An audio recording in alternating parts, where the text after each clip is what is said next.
ces 2 minutes. La parole est à Dominique Nachouri. Oui, merci Monsieur le Président, merci au rapporteur et merci à vous Monsieur le Président de considérer que ces travaux méritent bien une vraie présentation assortie de réactions. J'en aurai trois, deux sur la recherche et une sur l'enseignement supérieur. Le rapporteur, dans le versant recherche, insiste sur l'importance de la recherche qui est la garantie des emplois de demain. Or, il indique que le gouvernement a montré cette année son intention de financer des mesures nouvelles relatives à l'emploi, à la sécurité sanitaire et à l'immigration par le biais d'une diminution des crédits de la MIRES. N'y a-t-il pas une évidente contradiction ? D'autre part, il souligne les lourdeurs administratives et réglementaires qui entravent la recherche médicale. La prise de conscience est-elle certaine ? Et que mettons ou peut-on mettre en place pour inverser cette tendance à l'excès de prudence ou de procédure ?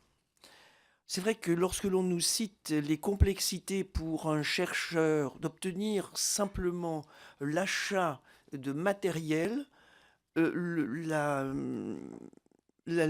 lourdeur mais aussi la longueur des procédures rend parfois sa demande un peu finalement obsolète lorsque les résultats arrivent. Sur les bourses de l'enseignement supérieur et concernant le contrôle d'assiduité,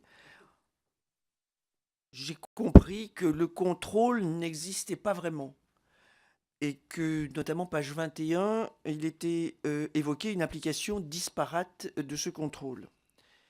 S'il s'agit, Madame la rapporteure, comme vous le dites, d'une aide et non d'une récompense, peut-on continuer à verser ces bourses sans aucun contrôle ou sans aucun résultat ?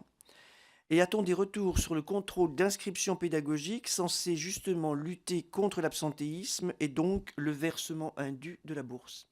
Je vous remercie. Merci Dominique Nachouri.